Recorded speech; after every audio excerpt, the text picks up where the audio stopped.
Class 12 physics आंकिक प्रश्न किस chapter से है? संधारित्र तथा परावैद्युत से। कह रहा पारे की 27 एक समान का यहाँ पर जो तात्पर्य है वो क्या है कि जो बूंदे हैं उनकी सबकी रेडियस क्या है? सेम। टोटल बूंद कितनी है? 27। इस टाइप से डॉट डॉट डॉट 27 इन सब से एक बड़ी बूंद बनाई गई है। कह रहा है इन बड़ी बूंद पर विभव क्या है? इन बड़ी बूंद पर विभव क्या? और ये जो छोटी हैं बूंदें इन सब पर कितना वोल्ट है? 10 वोल्ट। इस पर भी 10 वोल्ट, इस पर भी 10 वोल्ट है, सभी पर 10 वोल्ट। तो बताना है कि इस जो है ये विभव है, ये गोला है, ये बूंद है, इस पर कितना जो है विभव होगा, अर्थात वी डैश ज्ञात करना। क्या ज्ञात करना? V dash. एक बात और याद रखेंगे क्या, जब कोई चीज पिघलाकर या कोई चीज जो है मेल्ट करके कोई दूसरी चीज बनाई जाती है, दूसरी वस्तु बनाई जाती है, तो आयतन बराबर किया जाता है। क्योंकि यहाँ पर बूंदें जो है गोले के आकार की होती है, इसलिए आयतन जो लागू करेंगे वो किसका लागू करेंगे? गोले का। तो चूंकि और इसकी रेडियस मैंने कैपिटल आर मान ली है, इस जो बड़ी बूंद बनी है इसकी त्रिज्या कितनी मान ली? Capital R. और इसका आयतन क्या होगा? Capital R. इसकी बड़ी बूंद का आयतन क्या प्राप्त होगा? इसका आयतन होगा 4/3 पाई कैपिटल आर क्यूब। और ये जो छोटी बूंदें हैं इन सब का आयतन क्या होगा? 4/3 पाई स्मॉल आर क्यूब। ठीक है, एक बड़ी बूंद का आयतन बराबर ही होगा 27 छोटी बूंदों का आयतन। क्यों? क्योंकि इन्हीं सबको पिघलाकर या कहो इन सबसे ही ये भी बनाई गई है। अब एक बात और, यहाँ पर मान लीजिए छोटी बूंदों पर आवेश कितना है? Q। तो बड़ी बूंद पर आवेश जो होगा वो 27 मिलकर बनी है ना, तो इस पर जो आवेश होगा वो 27 Q होगा। 27 इस थीसिस को आगे बढ़ाएंगे। ठीक है, मानेंगे भी, वो मान भी लिया, जो माना कि छोटी बूंदों की त्रिज्या स्मॉल आर है, बड़ी बूंद की त्रिज्या कैपिटल आर है ना। तो लिखेंगे एक बड़ी बूंद का आयतन, एक बड़ी बूंद का आयतन बराबर होगा 27 छोटी बूंदों का आयतन। 27 छोटी बूंदों का आयतन, इस थीसिस को लेकर बड़ी बूंद का आयतन क्या होगा? 4/3 पाई कैपिटल आर क्यूब। यहाँ 27 छोटी बूंदों का आयतन, 4/3 पाई स्मॉल आर क्यूब। ध्यान देंगे ये बात दोनों में कॉमन है। यहाँ देखिए ये वाला पद पूरा दोनों में है, जब दोनों में है और सभी पद गुणे में, तो ये वाला पद इससे कैंसिल आउट हो जाता है। अर्थात यहां से क्या मिलेगा? कैपिटल आर क्यूब का जो मान मिलेगा वो 27 स्मॉल आर क्यूब होगा। इस स्टेप को हम ये भी लिख सकते हैं, 27 आर क्यूब को लिख सकते हैं 3r का होल क्यूब। 3r का whole cube. So this implies आधारों की तुलना, यहां से कैपिटल आर आधार देखिए, यहाँ आधार का मान 3r, यहाँ आधार का मान capital R. Capital R is equal to 3r। Capital R is equal to क्या प्राप्त हुआ? 3r। इस प्रकार से जो बड़ी बूंद है उसकी त्रिज्या छोटी बूंदों की त्रिज्या की 3 गुनी, कितनी गुनी? 3 गुनी आई है।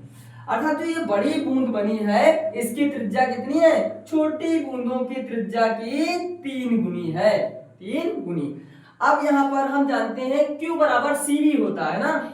Q इज इक्वल टू क्या होता है? CV। हमको V की जरूरत है ना। यहाँ से अब छोटी बूंदों पर विभव पहले निकालेंगे। छोटी बूंदों पर विभव यानी कि V is equal to Q बटे होता है ना, Q बटे, यहाँ से देखो V is equal to Q बटे C। इन छोटी बूंदों पर आवेश कितना है? Q। तो यहाँ हो जाएगा Q अपान, और एक बात याद रखना, इन छोटी बूंदों की धारिता के बारे में, दैट इज C को कैलकुलेट करना है। हम लोग इससे पहले के टॉपिक में छोटी किसी गोली बिंदु या किसी गोले के कारण जो है वैद्युत धारिता जो ज्ञात की थी, तो क्या प्राप्त हुआ था? C is equal to 4 pi epsilon not into A, जहां A क्या थी? उस गोले की त्रिज्या थी। इसमें इसकी त्रिज्या, इन बूंदों की त्रिज्या कितनी है? Small R. तो यहाँ पर जो C होगा, Q तो ज्यों का त्यों रहेगा, C का मान क्या होगा? 4 पाई एप्सिलॉन 0 इनटू R होगा। क्यों R होगा? क्योंकि जो गोला है, ये जो छोटी गोली है या बूंदे हैं, इनकी त्रिज्या कितनी है? Small are. स्मॉल आर ये आ गया छोटी बूंदों पर विभव। इसी प्रकार बड़ी बूंदों पर विभव को हमने वी डैश बोल दिया। तो V dash is equal to क्या होगा? यहाँ देखिए आवेश जो है वो इन सभी बूंदों के आवेश, ये सभी बूंदों पर क्यू क्यू है, तो बड़ी बूंद पर कितना होगा 27 क्यू। क्यों? क्योंकि 2700 का आवेश इस बड़ी बूंद पर आवेश आ गया। यहाँ पर क्यू के स्थान क्या हो जाएगा 27 अपान 4 pi epsilon not into capital R. Capital are क्यों? क्योंकि यहाँ पर त्रिज्या जो है वो कैपिटल आर ली जाएगी, है ना। क्वेश्चन नंबर 2 यहां तक हम लोग आ चुके हैं। अब क्या करना है जरा ध्यान दें, हमको वी डैश की वैल्यू ज्ञात करनी है। वी डैश ही तो है बड़ी बूंद पर विभव, जो कि यहां देखिए ज्ञात करना था, जो कि ज्ञात करना था। चलिए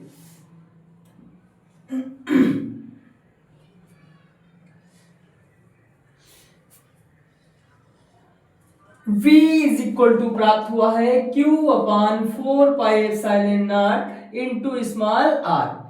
ठीक है, इसको समीकरण 1 बोला गया है। और V dash is equal to प्राप्त हुआ है 27Q upon 4 pi epsilon not into capital R। इन दोनों समीकरणों में देखिए कुछ कॉमन है। क्या कॉमन है? देखिए जो दोनों पदों में दिया हुआ है, ध्यान देंगे, Q अपान 4 पाई एप्सिलॉन 0, है ना। इसमें भी Q upon 4 pi epsilon not, ये दोनों पद सेम है। और यदि हम V डैश को और भी एक चीज कॉमन मिलेगी 27 अपान 4 पाई एप्सिलॉन नॉट। और जो कैपिटल आर आया है वो कैपिटल आर अभी हमने ज्ञात किया था, जो स्मॉल आर था उसका 3 गुना था। तो इस कैपिटल आर चूंकि अभी हमने ज्ञात किया, कैपिटल आर देखिए, चित्र को देखिए, कैपिटल आर ही तो है 3 गुना स्मॉल आर। चित्र को देखिए, तो इस कैपिटल आर के स्थान कितना भर देंगे 3 गुना स्मॉल आर। ठीक है, ध्यान दें 3 कम 3 3 9 27। अब इसको ध्यान दीजिए 9Q upon 4 pi epsilon not into small R. इस इक्वेशन को मैंने बोल दिया इक्वेशन नंबर 3। क्वेश्चन नंबर 3 ध्यान देंगे। अब इसमें और इसमें देखिए जरा कई और एक और चीज कॉमन मिल चुकी है। इससे पहले मैंने कहा था कॉमन, लेकिन अब यहां पर एक और चीज कॉमन मिल चुकी है।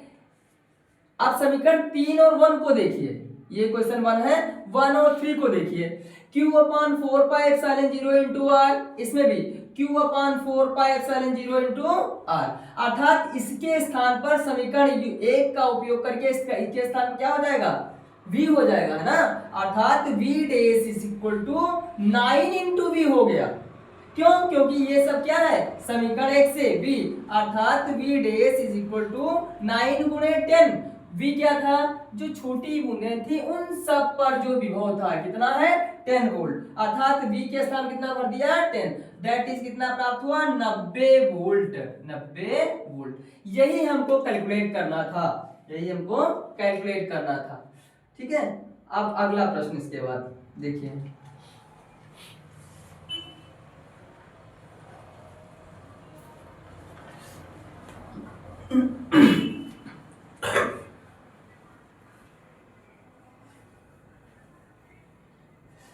अगला प्रश्न बड़ा ही अच्छा है जो आज पढ़ाएंगे। इसमें से एक सवाल तो, एक या दो सवाल परीक्षा में अनिवार्य रूप से मिलेंगे।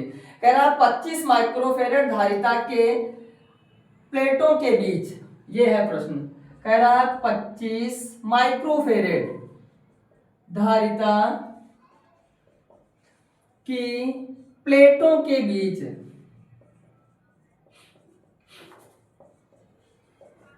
के बीच 25 माइक्रोफेरेड धारिता के संधारित्र की, यहां पर एक शब्द बढ़ा रहे 25 माइक्रोफेरेड संधारित्र की धारिता, एक शब्द बढ़ा दीजिए, इस टाइप से सवाल बोला है। 25 माइक्रोफेरेड धारिता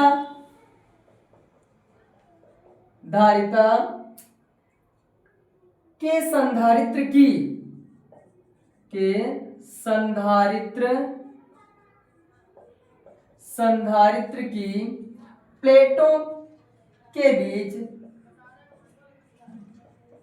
प्लेटों के बीच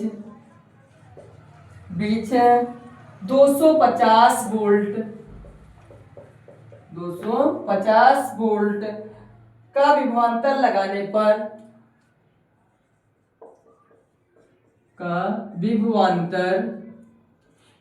पर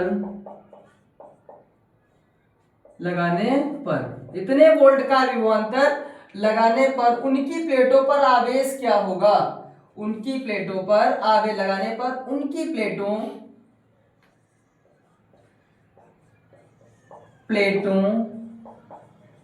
पर आवेश क्या होगा, ये सवाल है, आवेश क्या होगा।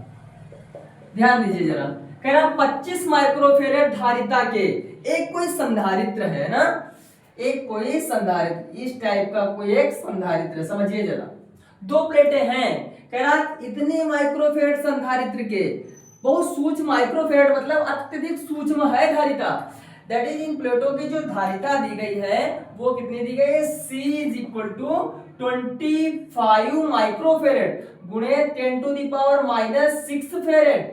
एक microfarad is equal to 10⁻⁻6 farad होता है। फेरेड क्या है, धारिता का जो है मात्रक, है ना। माइक्रोफेरेड एक छोटा मात्रक है, जबकि फेरेड एक बहुत बड़ा मात्रक है। प्लेटों के बीच इतने वोल्ट का विभवांतर, अर्थात इन दोनों के बीच जो विभव लगा है बैटरी के द्वारा, इन दोनों सिरों पे विभवांतर है वो कितना है, 250 वोल्ट, 250 वोल्ट का विभवांतर है। अर्थात इस सिरे पर और इस सिरे पर जो विभवांतर है वो कितना है, 250 वोल्ट है। यही तो है, कह रहा है लगाने पर उनकी प्लेटों पर आवेश क्या होगा। ये जो पहली एक प्लेट ये है और एक ये प्लेट है, इन दोनों प्लेटों पर आवेश क्या होगा ये बताना है। ठीक है, ये दोनों प्लेटें जो हैं इन पर आवेश कितना होगा ये कैलकुलेट करके जो है इसमें बताना। ये जो प्लेटें बनी हुई हैं इन पर आवेश बताना कितना कितना जाएगा, है ना। तो मैंने मान लिया जब किसी बैटरी से जोड़ा जाता है तो क्या इस पर प्लस क्यू आ जाता है और इस पर माइनस क्यू रहता है ना। क्यों, क्योंकि यहाँ से इलेक्ट्रॉन आते हैं, इधर इधर से ऐसे होता है ना, इलेक्ट्रॉनों का फ्लो और धारा का प्रवाह। जब यहाँ से इलेक्ट्रॉन ऐसे होते हुए यहाँ जाएंगे तो इस पर निगेटिव चार्ज और यहाँ पर पॉजिटिव चार्ज आता है। हमको क्या ज्ञात करना है, इस वाली प्लेट पर और इस वाली प्लेट पर आवेश कितना होगा। बस अंतर यह आएगा जो आवेश की वैल्यू है उसकी क्या आवेश की मैग्नीट्यूड वैल्यू सेम होगी, लेकिन चिन्हों में डिफरेंस होगा। एक पर जो चार्ज आएगा वो प्लस का होगा, दूसरे पर जो चार्ज आएगा वो माइनस का होगा। ये प्रश्न कह रहा है। ठीक है, ध्यान दें, चूंकि दिया क्या गया है, देखिए दिया गया है C इज इक्वल टू 25 गुणे 10⁻10 फेरेड, है ना। और साथ में दिया गया है V की भी वैल्यू कितनी, 250 वोल्ट, 250 वोल्ट। और ज्ञात क्या करना है, ज्ञात करना है हमको Q, है ना, Q। तो हम जानते हैं क्या, एक रिलेशन हम जानते हैं क्या, Q is equal Q proportionality capital V, है ना। विभव या विभवांतर, विभवांतर के स्थान पर यहाँ विभवांतर है तो V को हम VB माइनस VA लिख ले, या कैपिटल A होगा तो एक प्रकार से विभव ही प्राप्त। अर्थात Q इज इक्वल टू क्या होता है, CB। हमको यहाँ पर ज्ञात करना है Q, है ना। अर्थात C की वैल्यू ये देखो दी गई है ना, ये दी गई है C की वैल्यू और ये दी गई है V की वैल्यू। इन दोनों की मल्टीप्लाई अगर हम कर ले तो जो प्राप्त होगा वही क्या होगा, चार्ज होगा, जो कि हमको ज्ञात करना है। ठीक है, चलिए C की वैल्यू भरिए जरा यहाँ से, 25 गुणे 10⁻⁻6। V की वैल्यू 250 वोल्ट, मल्टीप्लाई कर रहे हैं, ध्यान दीजिए कितना, 25 की गुणा कर दिया 625 हो गया, है ना। गुणे 10⁻, यहाँ का एक पॉजिटिव पावर 1 और यहाँ माइनस, तो 10⁻ कितना प्राप्त हुआ, माइनस का 5, एक घट जाएगा इसमें ना।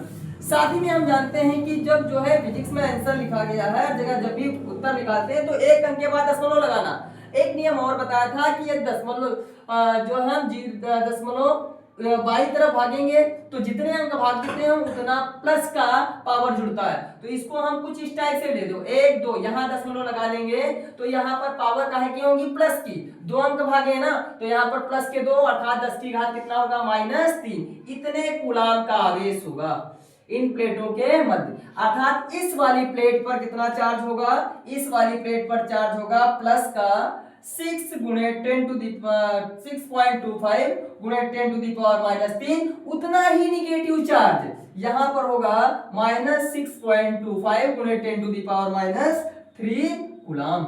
ये प्रश्न कवर हो गया। इस टाइप से प्रश्न पेपर में खूब पूछे जाते हैं। अब देखिए एक और सवाल इसी का है ना, ध्यान देखिए चैप्टर यही रहेगा, मेरे साथ साथ ऐसे ही रोज रिवीजन कराऊंगा जो है न्यूमेरिकलों का भी और जितने डेरिवेशन है, ठीक है, उस सभी जो है डेरिवेशन और न्यूमेरिकल्स का रिवीजन कराते हुए हम चलते रहेंगे, आप सबका और अच्छा सा अच्छा अंक दिलाएंगे। अगला प्रश्न कह रहा है कि कह रहा है 100 पिकोफेरेड, क्वेश्चन है 100 पिकोफेरेड। पिकोफेरेड भी एक प्रकार से धारिता का मात्रक है, ठीक है। 100 पिकोफेरेड, पीएफ, पीएफ लिखा है, इसका मतलब पिकोफेरेड है, पिकोफेरेड। 100 पिकोफेरेड का संधारित्र है कोई 100 वोल्ट तक आवेशित किया गया है। कितने वोल्ट तक? 100 वोल्ट तक आवेशित किया गया है।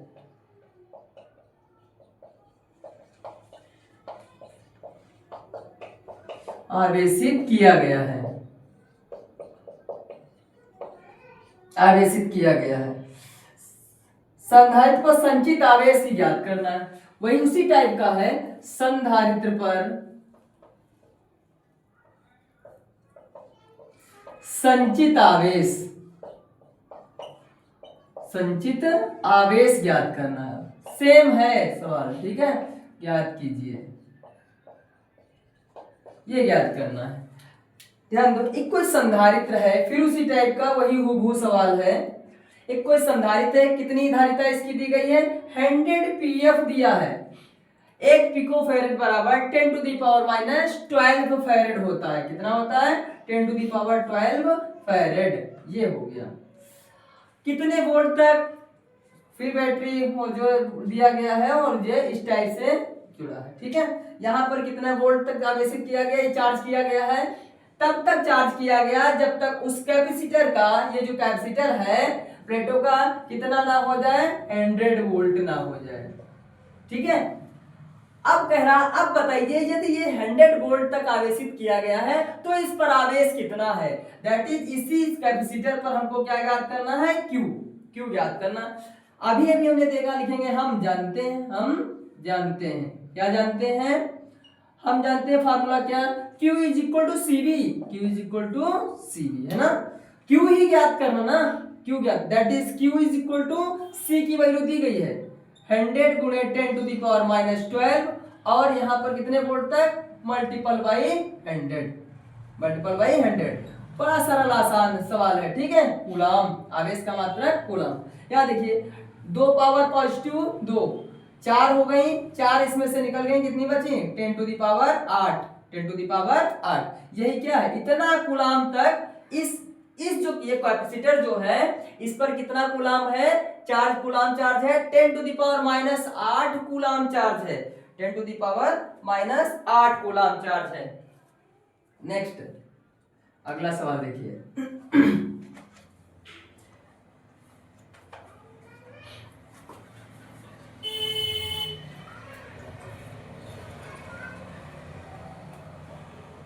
इसी चैप्टर के ही सवाल हैं, ठीक है। कह रहा है एक धातु के गोले को जिसकी त्रिज्या 1 सेंटीमीटर है। अगला सवाल, एक धातु का गोला है, एक धातु का गोला जिसकी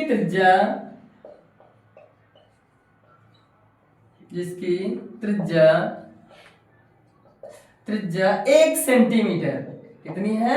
1 सेंटीमीटर है। 1 कूलाम आवेश देने पर,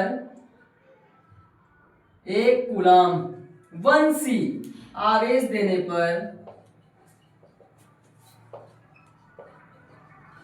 पर विभव कितना विभव होगा? कितना विभव होगा?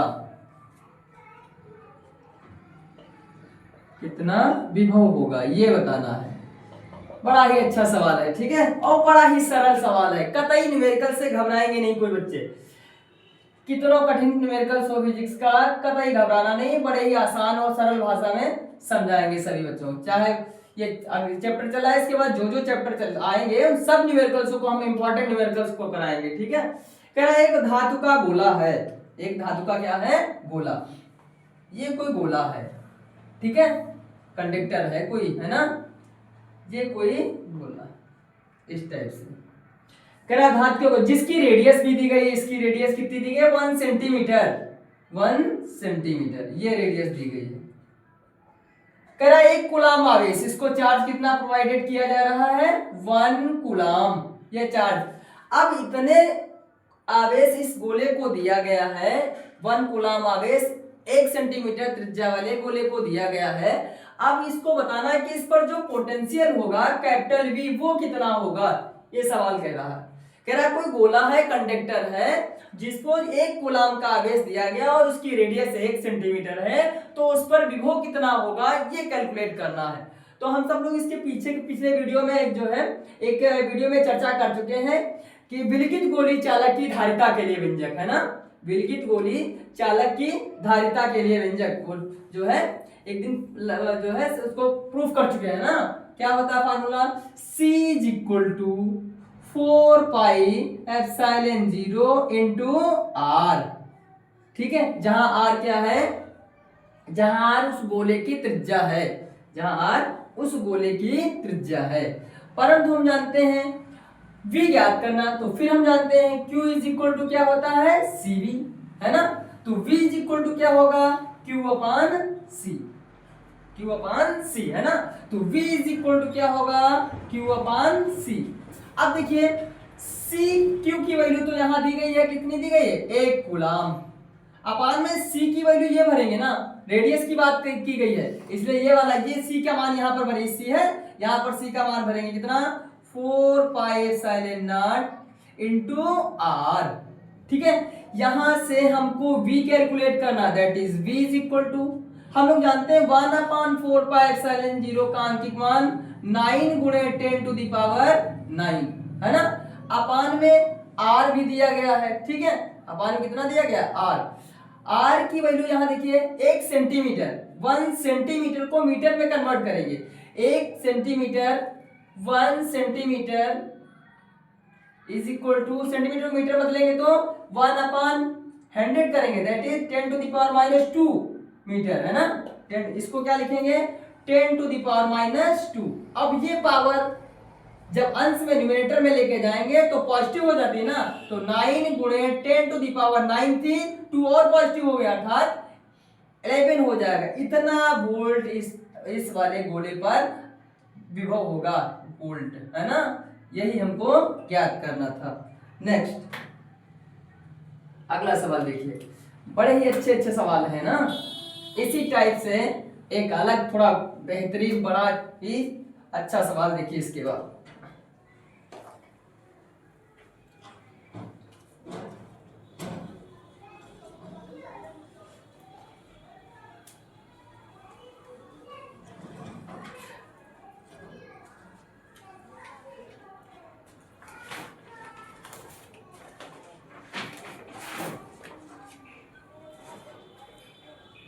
कह रहा 8 माइक्रोफेरेड के संधारित्र का विभव, ठीक है, एक कोई संधारित्र है, पहले सवाल लिख लेंगे, है ना, एक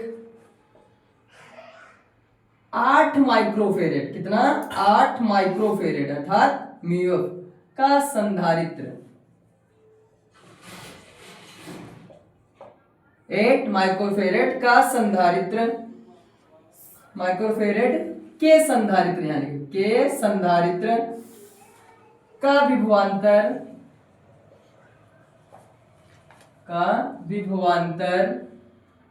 20 वोल्ट से बदला जा रहा है, चेंज किया जा रहा है ना, 20 वोल्ट से बढ़ाकर 30 वोल्ट कर दिया जाता है, बढ़ाकर 30 वोल्ट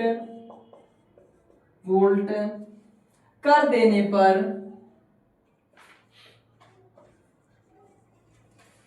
देने पर स्थितिज ऊर्जा में हुई वृद्धि की गणना करनी है। किसकी, स्थितिज ऊर्जा, और थोड़ा सा बदल गया, स्थितिज ऊर्जा में हुई वृद्धि की गणना, कितना चेंजेज आया है पोटेंशियल एनर्जी में, वृद्धि की गणना करनी है।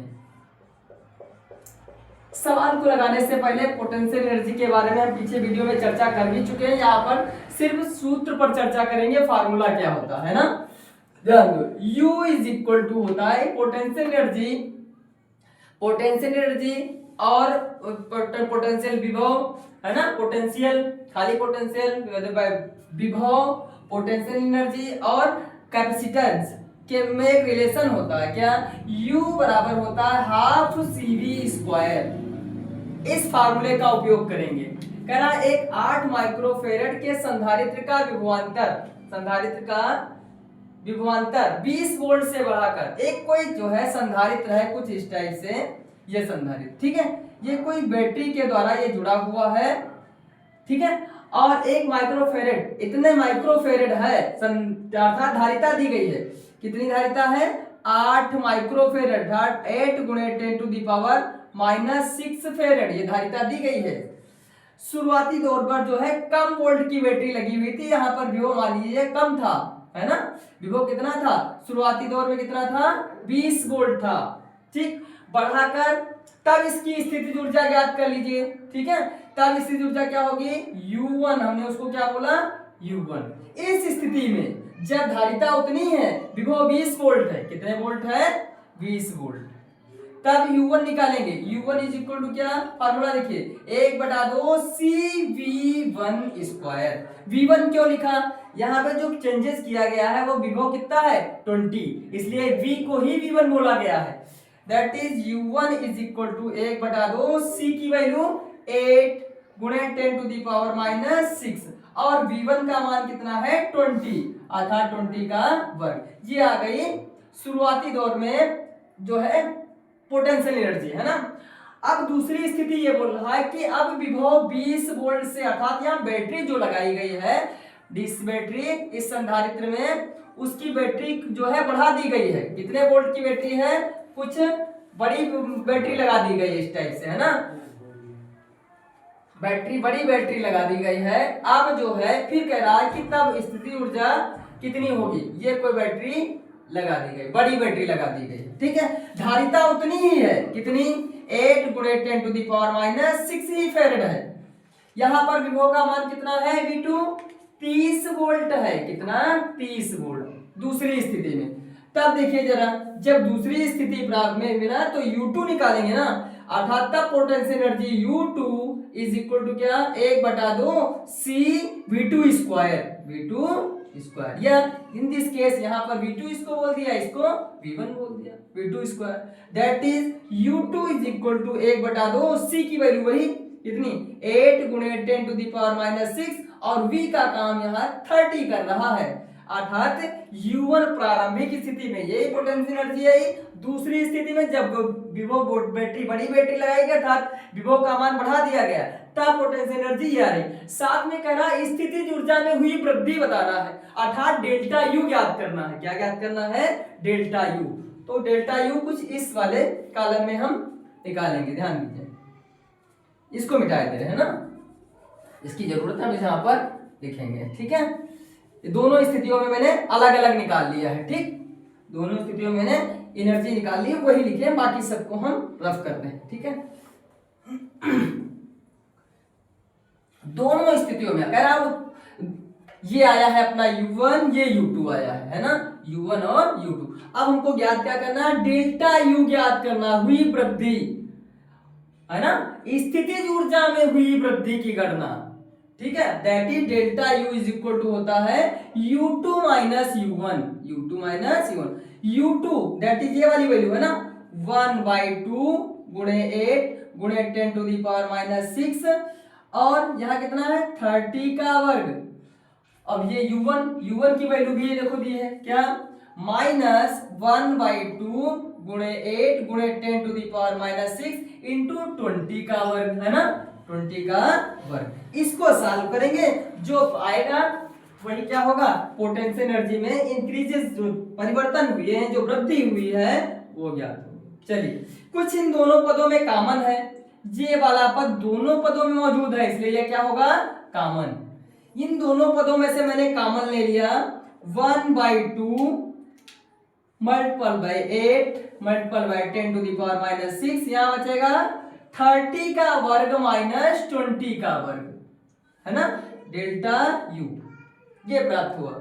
हम जानते हैं एक फार्मूला यहाँ पर गणित का फार्मूला ए स्क्वायर माइनस बी स्क्वायर, एक ब्रैकेट में ए प्लस बी, दूसरे ब्रैकेट में ए माइनस बी। इस थीसिस को यहाँ पर लागू करेंगे कंसेप्ट को। 1/2 मल्टीपल बाई 8 गुणे 10 टू द पावर माइनस 6, यहाँ कितना मिलेगा, एक ब्रैकेट 30 प्लस 20 जोड़ेंगे, है ना, 30 प्लस 20 दैट इज 50, 30 में से 20 को घटाएंगे दैट इज 10, ये प्राप्त हुआ। इसको सॉल्व करेंगे, ध्यान दीजिए कैसे सॉल्व करेंगे। 2 1 जा 2, 2 4 जा 8, है ना, और देखो 4 पंचे 20, है ना, 20 कम 20 लिख लिया। यहाँ पावरों की बात देखिए, एक जीरो ये पॉजिटिव, ये 6 निगेटिव, तो multiple by 10 to the power कितना मिला, -4, यहाँ से 2 निकल गए हैं पॉजिटिव वाले।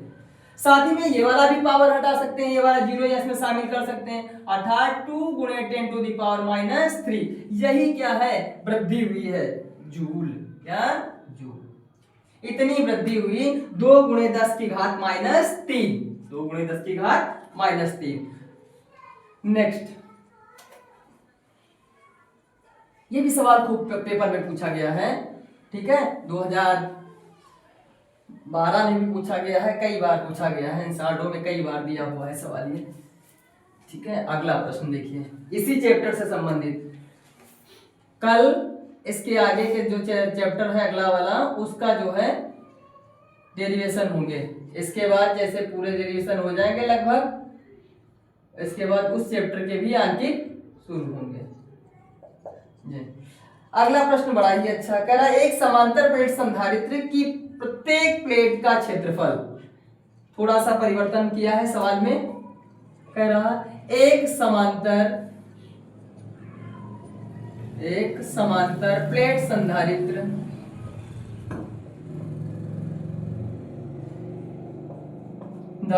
की प्रत्येक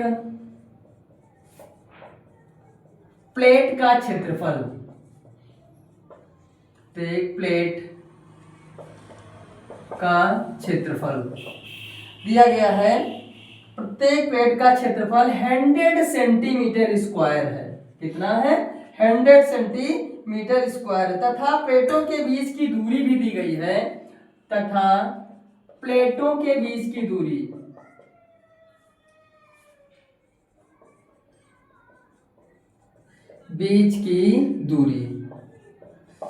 प्लेटों के बीच की दूरी 0.05 सेंटीमीटर ही दी गई है, ठीक है, सेंटीमीटर।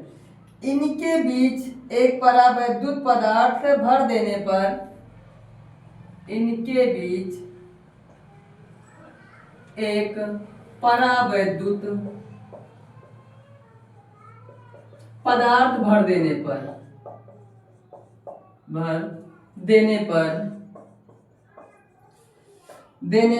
परावैद्युत पदार्थ भर देने पर संधारित्र की धारिता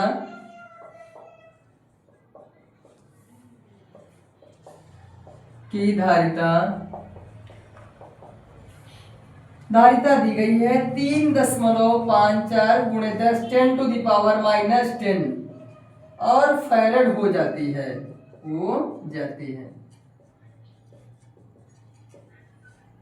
ठीक है। करा परावैद्युतांक का मान ज्ञात कीजिए, पदार्थ के परावैद्युतांक का मान,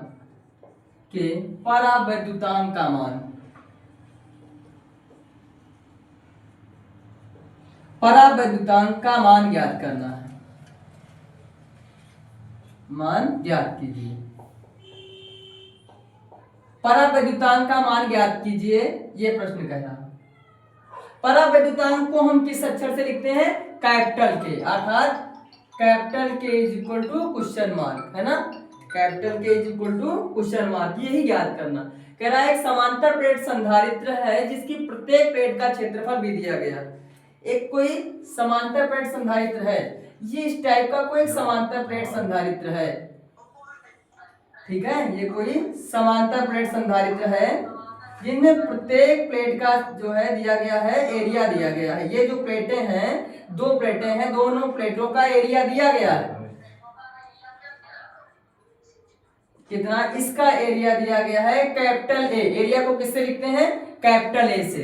capital A is equal to 100 centimetre square दिया गया है। कितना, 100 सेंटीमीटर स्क्वायर ये दिया गया है। ठीक है, और साथ में दिया गया उनके बीच की दूरी, जो ये सेपरेशन होता है दोनों प्लेटों के मध्य, जो है सेपरेट डिस्टेंस होती है, वो दूरी भी दी गई है। अर्थात ये कितनी दी गई, 0.05 सेंटीमीटर। ठीक है, अब क्या कह रहा है, कह रहा है इनके बीच में परावैद्युत पदार्थ, अभी इनके मध्य में क्या था, दोनों प्लेटों के मध्य में वायु या निर्वात था। अब इन दोनों प्लेटों के मध्य में हमको कोई भर देना है डाई इलेक्ट्रिक सब्सटेंस, है ना। क्या भर देना है, डाई इलेक्ट्रिक सब्सटेंस।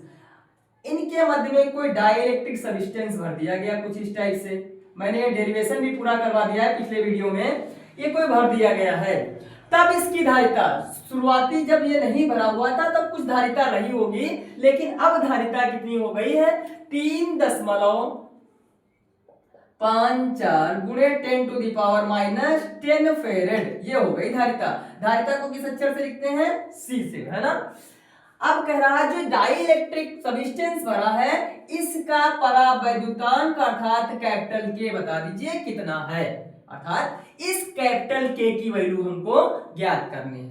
हम लोग जानते हैं जब कोई समांतर प्लेट संधारित्र के मध्य में कोई डाई इलेक्ट्रिक सब्सटेंस भरते हैं तो धारिता का फार्मूला हम लोग डिराइव भी कर चुके हैं पिछले वीडियो में। C इज इक्वल टू होता है एप्सिलॉन 0, है ना, एप्सिलॉन 0 A/D वैसे होता है, लेकिन दूसरी स्थिति में जब परावैद्युत पदार्थ भरा तो यहाँ क्या हो जाता है, K और आ जाता है। क्या आ जाता है, K। ठीक है, ये है फार्मूला। यहां से ही K की वैल्यू ज्ञात करनी है, यहां से K की वैल्यू ज्ञात करनी। चूंकि जब प्लेट के मध्य में डाइलेक्ट्रिक सब्सटेंस भरा है, इस स्थिति में जो C की वैल्यू है वो 3.54 गुणे 10⁻⁻10 फेरेड है। दैट इज ये C जो दिया गया है इसकी वैल्यू यहां से हम लोग सब पुट कर सकते हैं। ठीक है, और K की वैल्यू निकालनी है, और यहां से K का मान जब निकालेंगे तो K इज इक्वल टू क्या प्राप्त होगा, C into D upon epsilon not into capital A, है ना, कैपिटल। यहां पर हम यूनिट को चेंज नहीं करें तब भी कोई बात नहीं, क्यों, क्योंकि जब यहां पर ध्यान दीजिए, या तो अपना हम कैसे यदि फेरेड में ना, यहाँ एरिया और ये देखो जरा, एरिया और डिस्टेंस जो है दोनों प्लेटों के मध्य की जो सेपरेशन है, जो डिस्टेंस है वही तो डी होती है। यही क्या है, जो 0.05 है यही डी है, और ये भी सेंटीमीटर में है और एरिया भी सेंटीमीटर, तो नहीं चेंज करेंगे तो भी प्रभाव नहीं पड़ेगा, है ना। चेंज करेंगे तो कैंसिल आउट हो जाएगा, कोई प्रभाव तब भी नहीं पड़ना, इसलिए हम यहाँ नहीं चेंज करेंगे। ठीक है, ऐसा भी ध्यान रखना है। चलिए C की वैल्यू भरेंगे, पर हमको K याद करना, तो K इज इक्वल टू, कब जो है याद रखना है फार्मूलों को, कब ये फार्मूला लागू हो, जब इन दोनों के मध्य में प्लेटों के मध्य में वायु निर्वात होता है तो K की वैल्यू 1 भरी जाती, तब formula C is equal to epsilon 0 A/D होता है। अगर डाइलेक्ट्रिक सब्सटेंस भरा तो यहाँ पर K से मल्टीप्लाई और हो जाती है ना। वायु या निर्वात के लिए सब्सटेंस ये जो है डाइलेक्ट्रिक कांस्टेंट, उसकी वैल्यू कितनी होती है, 1। यहाँ अब मान भर दीजिए, C की वैल्यू 3.54 गुणे D गुणे 10⁻⁻10। यहाँ D नहीं चेंज करेंगे, ठीक है, क्यों, क्योंकि यहाँ भी सेंटीमीटर है, यहाँ भी सेंटीमीटर, कटे पिटेगा, ठीक, कोई भाव नहीं, चलो बदलना चाहो बदल लो, कोई दिक्कत नहीं, बदल लीजिए। ठीक है, बदल लेते हैं, ध्यान दो, C हो गया, ठीक। अब D आ जाइए, D की वैल्यू 0.05 सेंटीमीटर है, तो सेंटीमीटर है तो मीटर बदलेंगे तो 10⁻⁻2 अपॉन, चलो आइए अपॉन एप्सिलॉन 0 का मान हमको पता होता है 8.85 गुणे 10⁻⁻12। और एरिया यहाँ देखिए, इसको भी चेंज किया तो इसको भी चेंज कर लेंगे, कोई दिक्कत नहीं। यहाँ पर एरिया कितना, 100 गुणे 10⁻, 1 सेंटीमीटर को कन्वर्ट करेंगे तो 10⁻⁻2 आएगा, चूंकि स्क्वायर लगा है तो 10⁻⁻4 प्राप्त होगा। इसको सॉल्व करेंगे, जरा ध्यान दीजिए क्या प्राप्त होगा, देखिए जरा। यहां से K की वैल्यू पता करनी है, किसकी, K की, ध्यान दीजिए जरा, ये दशमलव कैंसिल आउट, है ना। अब K इज इक्वल टू, ध्यान दो, देखो 10 2 12 पावर देखिए 10 2 12 12 से ये 12 कैंसिल। ठीक है, और ये यदि दशमलव हम हटाएंगे तो यहाँ पर 2 पावर काहे की आ जाएंगी पॉजिटिव, है ना। अब ध्यान दीजिए, ये देखिए 10 टू द पावर -4 और ये 10 टू द पावर 2 2 4, ये एक दूसरे को कैंसिल आउट। ठीक है, बचा कितना देखिए 354 गुणे 5 बटे 885। ठीक है, चलिए k इज इक्वल टू गुणा करिए जरा 5 टू 20, 5 25 26 27 5 या 15 2 17, है ना, अपान में 885 दो बार जाएगा क्या, 2 बार जाएगा, अर्थात जो डाइलेक्ट्रिक कांस्टेंट का मान आया वो कितना आया है 2, जो कि हमको ज्ञात कर, यही हमको कैलकुलेट करना था, कितना प्राप्त हुआ 2, है ना। इस टाइप से सॉल्व करेंगे पावरों को भी और प्रश्नों पर ही सावधानी पूर्वक। अगला प्रश्न देखिए,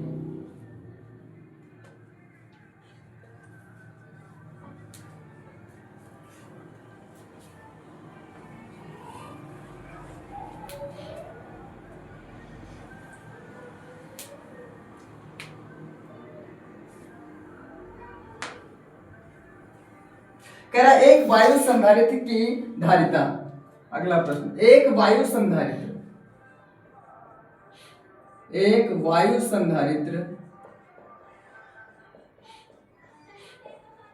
की धारिता एक वायु संधारित्र है जिसकी धारिता 2 माइक्रोफेरेड है, अर्थात 2 म्यूएफ है, 2 म्यूएफ है। यदि उनकी प्लेटों के बीच कोई अन्य माध्यम रखने पर, है ना, यदि उनकी प्लेटों के बीच कोई अन्य माध्यम रखने पर, कह रहा यदि उनकी प्लेटों के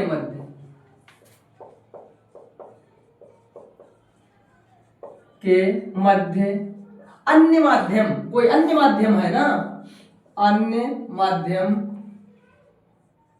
रखने पर, है ना, रखने पर धारिता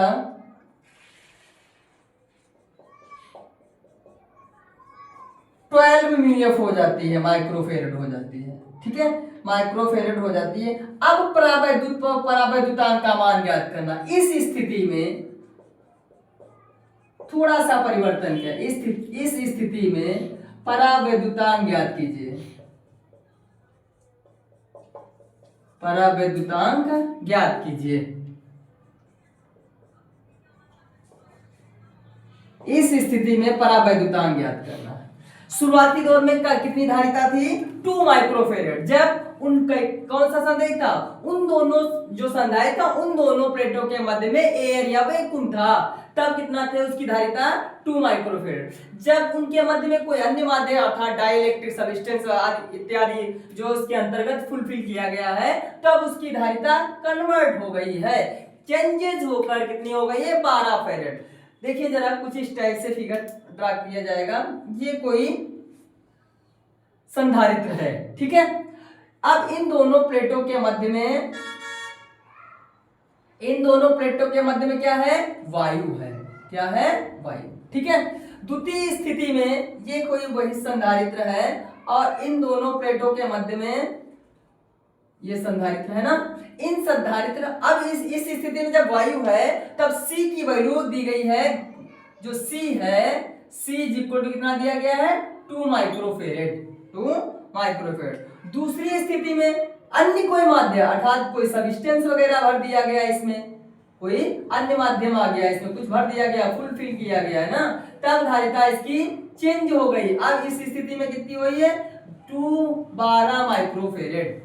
ठीक है, प्रथम स्थिति में क्या था वायु, द्वितीय स्थिति में क्या हुआ अन्य माध्यम है कोई, कौन सा अन्य माध्यम, अन्य माध्यम डाइलेक्ट्रिक सब्सटेंस इत्यादि भरा गया होगा, तब इसकी धारिता कितनी हुई द्वितीय स्थिति प्रथम स्थिति। अब क्या ज्ञात करना, जब माध्यम में भरा जाता है डाइलेक्ट्रिक कांस्टेंट तब के का मान ज्ञात करना, तब के बराबर क्वेश्चन मार्क, है ना, ये ज्ञात करना। हम लोग जानते हैं वायु या निर्वात के लिए C इज इक्वल टू, अभी भी हमने डिस्कस किया, एप्सिलॉन 0/d, जहां d क्या है इन दोनों प्लेटों के बीच की डिस्टेंस, यही तो होती है डिस्टेंस, ये प्रथम स्थिति वायु या निर्वात के लिए है।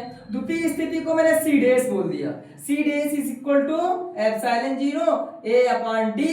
बट यहाँ पर क्या एक शब्द आ जाए, कौन सा लागू हो जाएगा, कैपिटल के परावैद्युतांक और आ जाएगा ना द्वितीय स्थिति में, समीकरण 2। अब जरा एक 1 और 2 को जरा गौर से देखेंगे। ये वाला पद जो है पूरा कॉमन है, अर्थात इस वाले पूरे पद के स्थान क्या आ जाएगा, सी हो जाएगा, क्योंकि इस वाले पूरे पद का मान ही तो सी है, तो इसके स्थान क्या आ गया, सी इंटू के। सी इंटू के हमको यहां से के कैलकुलेट करना है, K is equal to C dash upon C, C dash upon C. Therefore K is equal to C dash की वैल्यू, यही तो सी डैश है 12, सी की वैल्यू 2, अर्थात 12 अपॉन 2 इज इक्वल टू 6। कितना परावैद्युतांक का मान आया, 6। यही हमको ज्ञात करना था। नेक्स्ट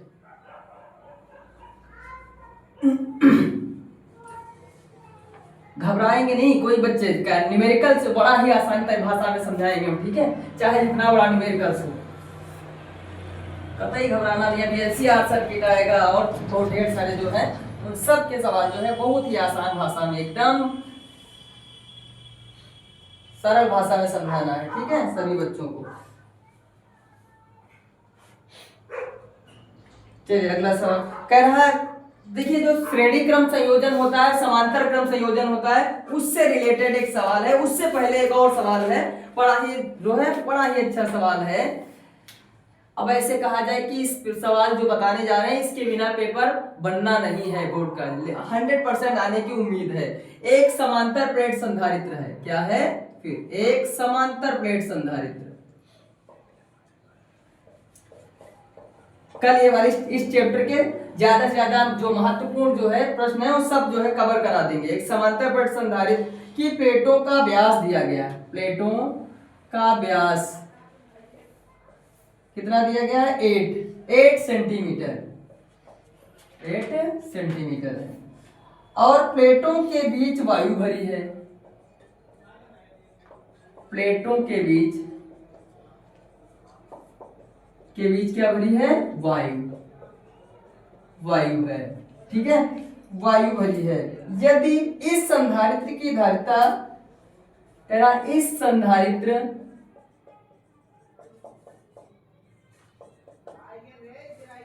की धारिता इस संधारित्र की धारिता प्रश्न में दी गई है, इस संधारित्र की धारिता 100 सेंटीमीटर त्रिज्या ये बड़ा इंपॉर्टेंट सवाल है, ठीक है, त्रिज्या 100 सेंटीमीटर त्रिज्या के गोले के धारिता के समान हो, गोले के धारिता के समान हो, ठीक है, धारिता के समान हो, तो इनकी प्लेटों के बीच की दूरी बताना है। तो इनकी प्लेटों के बीच की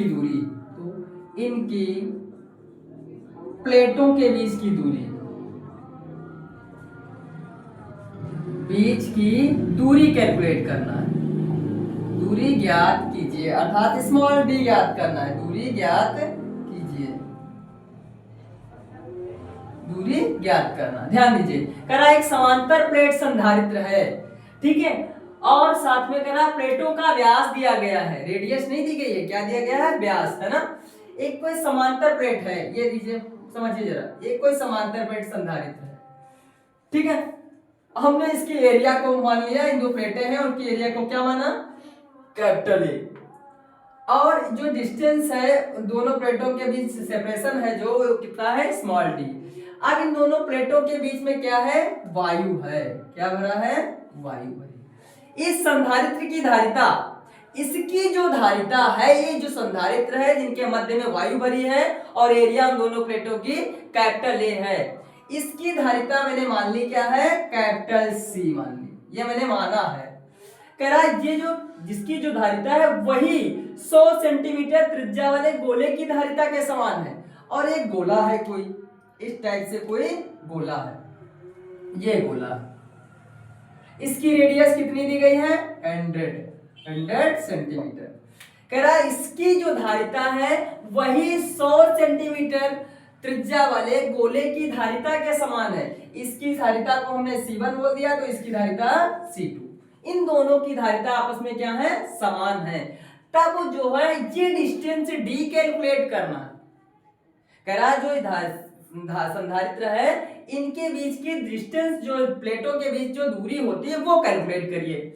ठीक है, तो हम जानते हैं वायु निर्वात के लिए C1 बराबर है क्या C2, ये दिया गया है। जहां C1 क्या है संधारित्र, जब उन दोनों प्लेटों के मध्य में क्या है वायु। यहाँ C2 क्या है उस गोले की त्रिज्या है जिसकी त्रिज्या 100 सेंटीमीटर है, धारिता C2 है। ठीक है, C1 बराबर क्या है C2। अब संधारित्र यहाँ क्या लिखेंगे संधारित्र के लिए, वहां गुणित सफिक्स में संधारित्र लिख दीजिए। क्यों, पता चलेगा कौन सा किसकी धारिता है संधारित्र की। और इधर क्या है गोले की है ना, यहाँ पर गोला भी लिख दिया, गोले की संधारित्र। ठीक है, तो C1 इज इक्वल टू हम लोग पढ़ भी बता चुके हैं पिछले वीडियो में क्या होता है एप्सिलॉन 0 है ना, A/D, ये तो होता फार्मूला।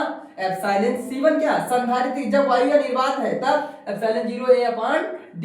C2 गोली विलिखित गोली चालक की धारिता के लिए व्यंजक जो आता है वो यहाँ पर उपयोग करेंगे, क्या होता है 4 pi epsilon not into A का काम यहाँ पर क्या है in this case A is equal to R क्या है रेडियस ऑफ द स्फीयर गोले की है ना।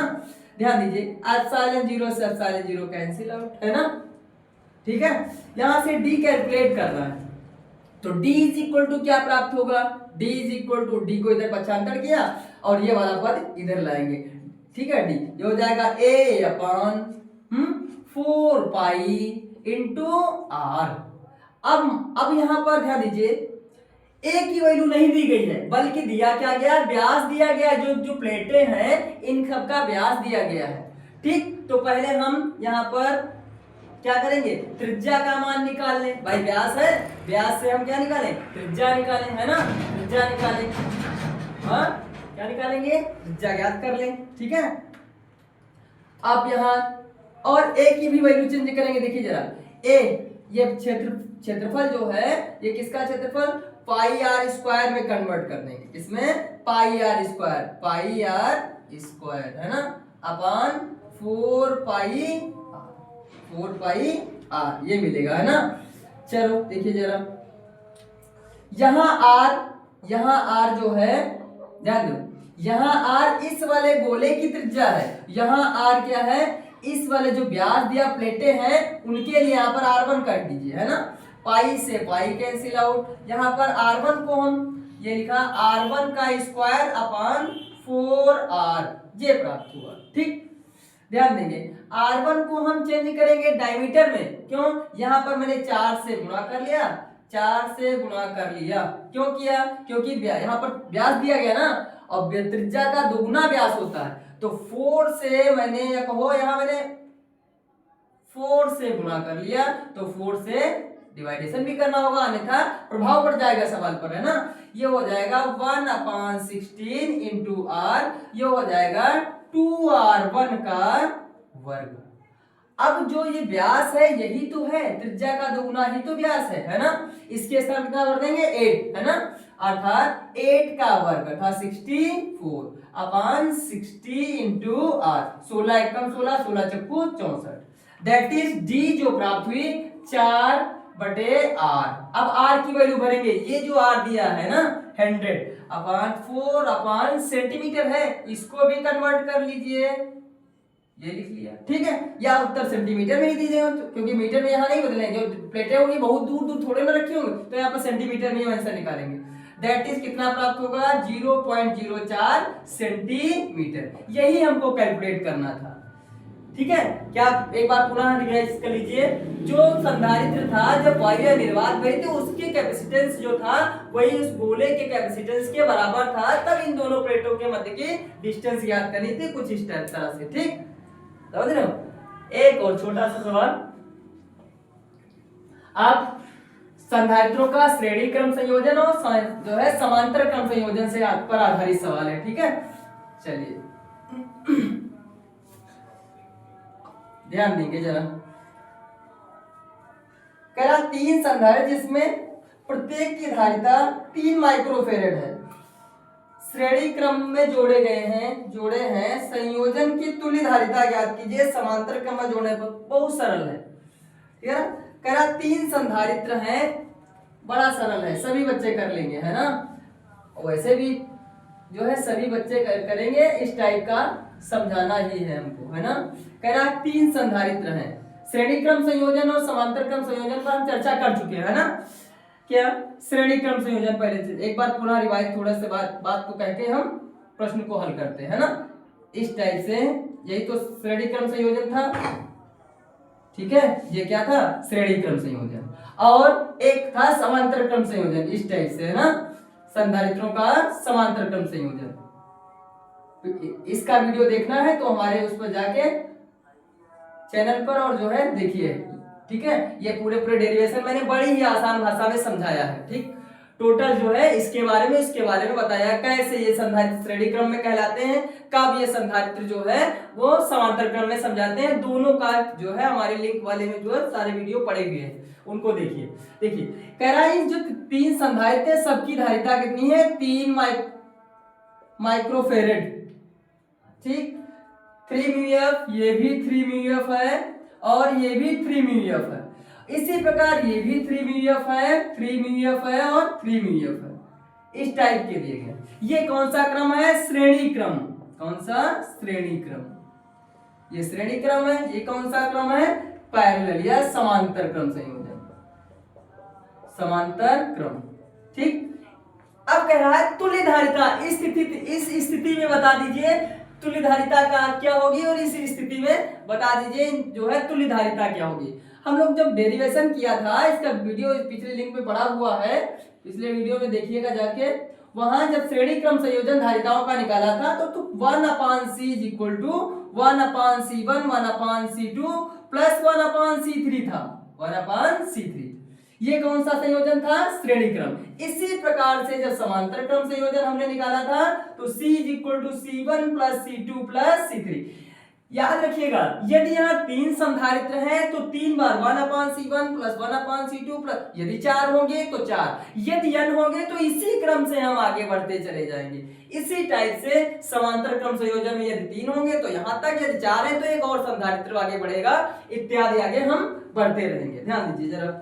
क्या इस स्थिति में 1/c, ध्यान दो, c1 इज इक्वल टू भी 3, c2 इज इक्वल टू भी 3, c3 इज इक्वल टू भी 3। हर स्थान पर क्या होगा? 3, 1/3 प्लस 1/3 प्लस 1/3। ध्यान दीजिए हर बराबर है ना, डिनोमिनेटर सेम है तो 3 अंश की जो है न्यूमरेटर में वो सब राशियां जुड़ जाती हैं। 3/3 1/3 से 3 कैंसिल, अर्थात 1 म्यूएफ प्राप्त होगा। कितना प्राप्त होगा? 1 माइक्रोफेरेड।